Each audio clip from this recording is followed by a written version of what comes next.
My name is Kabba Bangura. I'm a lecturer at the Department of Geography for Bay College, University of Sierra Leone. I teach several modules in the undergraduate degree program. And within that, I'm also into several research activities, academic research, and as well as consultancy.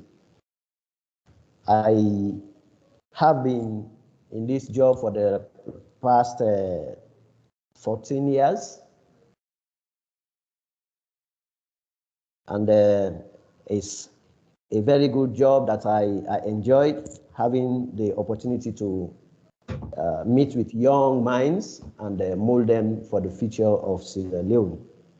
So in my academic work, I actually have been using data, going to the field, collecting data, primary data, using both manual as well as noun technological devices, use of application to collect these data, like Kabba collects, using Enfield and other application to be able to collect this data.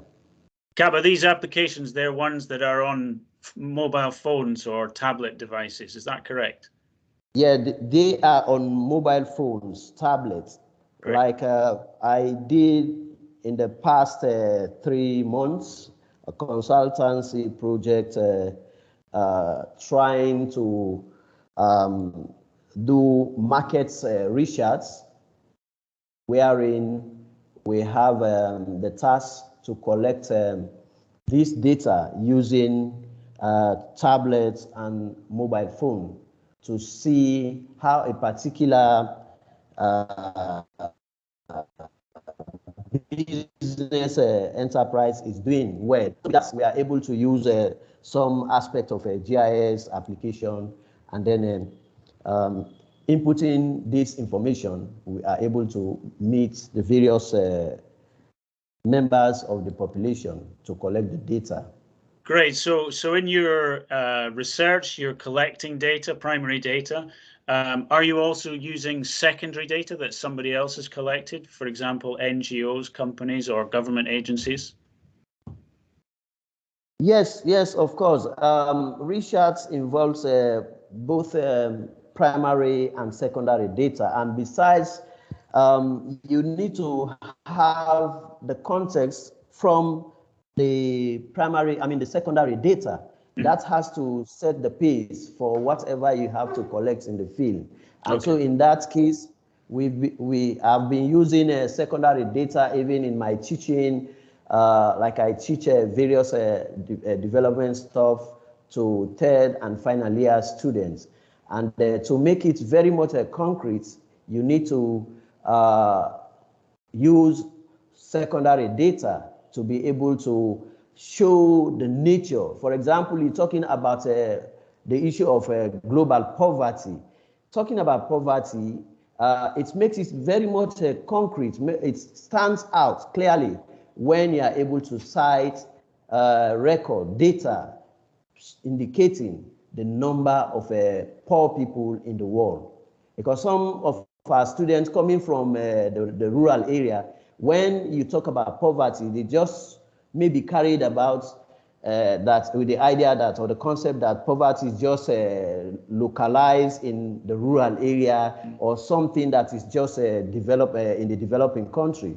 But you also have other countries in the world that are also poor. And so with that figure, it actually showed them the reality of the phenomenon of global poverty, for example.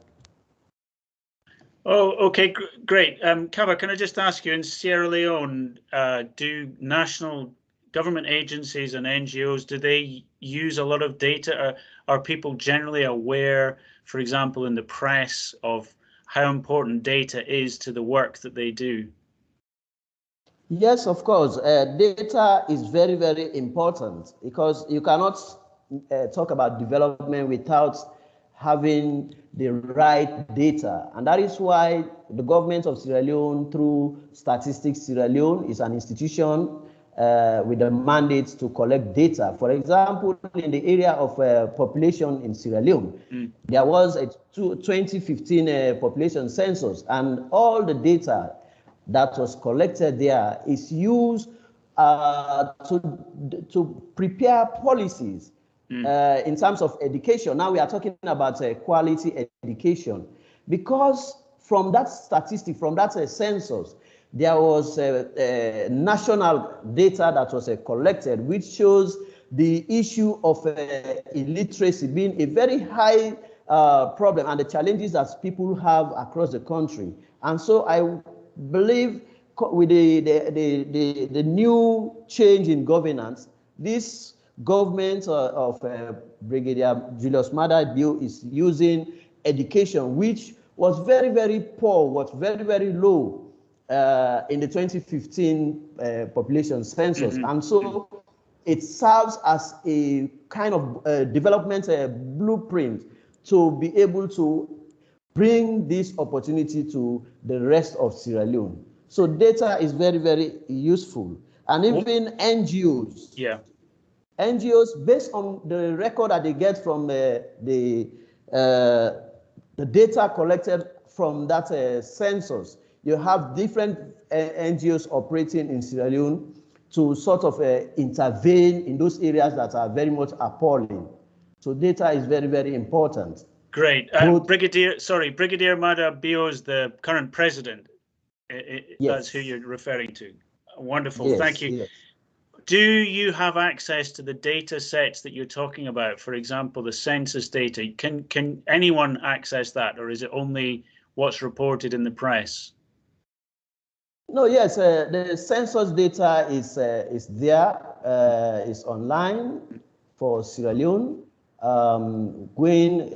You can Google this information and get the data, you know, because that document has been published online. So if, depending on the various elements of the population census, that you may be interested, you can Google and then download that and get the necessary information that you may want to have.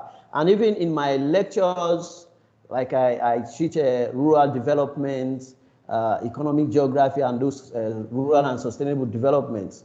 Some of the concepts that I teach, I'm able to make them very much clear to my students by using national data on areas that the nation is really not doing well.